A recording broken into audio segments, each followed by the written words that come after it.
গর্ভবতী মায়েরা ভুলেও যে কাজটি করবেন না, আপনারা সন্তানের ক্ষতি হবে, আপনার ক্ষতি হবে। আপনার যে অনাগত যে সন্তান পৃথিবীর মুখ দেখবে, এই সন্তানের ক্ষতি আপনি নিজে ডেকে আনবেন না। বিশেষ করে আমি গর্ভবতী মাদের জন্য মেসেজটা পৌঁছে দিতে চাই, আপনারা তাদের কাছে খবরটা পৌঁছে দিবেন।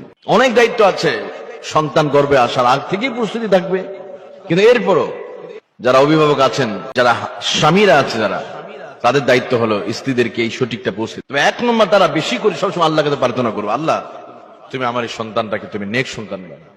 আল্লাহ এই সন্তান যেন খুব সহজে যেন আমি ডেলিভারি দিতে পারি, এই জন্য আল্লাহকে সবসময় দোয়া করবে। আর সন্তান যাতে নেককার হয় এই জন্য কোরআনের শেখানো দোয়াটা পড়বে। কোন দোয়াটা? যেটা নবী ইব্রাহিম আলাইহিস সালাম পড়েছেন। ওই দোয়াটা বলা আল্লাহ নবী ইব্রাহিম আলাইহিস সালাম বৃদ্ধ বয়সে তিনি সন্তান কামনা করলেন আল্লাহর কাছে, আর আল্লাহ রাব্বুল আলামিন ফাবাশশারনাহু বিগুলামিন হালিম, নেককার সন্তানের মেসেজ আল্লাহ দিয়ে দিলেন। ইব্রাহিম আলাইহিস সালাম নেককার সন্তানের জন্য দোয়া চেয়েছেন। আমরা নেককার সন্তানের জন্য আমরা বিভিন্ন জায়গায় দরগায় দুর্গায় তাবিজ করি, মান্নত করি, কিন্তু আল্লাহর কাছে চাই না। আল্লাহর শিখানো দোয়াটা অ্যাপ্লাই করি না আমরা, যেটা নবী ইব্রাহিম আলাইহিস সালাম নিজেই যে দোয়াটা অ্যাপ্লাই করেছেন, এই দোয়াটা আমরা অ্যাপ্লাই করি না।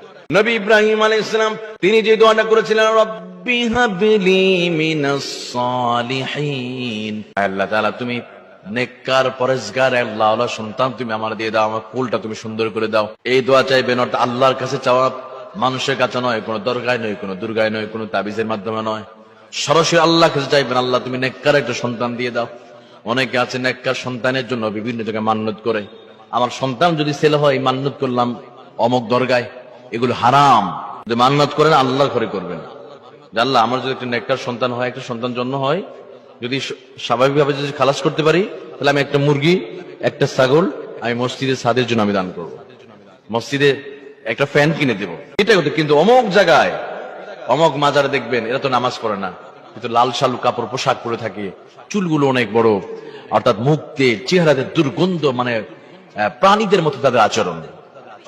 ইসলাম এটা সাপোর্ট করে না। ওরা নামাজ নাই, অজু নাই, গোসল নাই ওদের ভিতরে, এদিকে কেন দিতে যাবেন? এই জন্য এই দোয়াটি বেশি বেশি করে পড়া।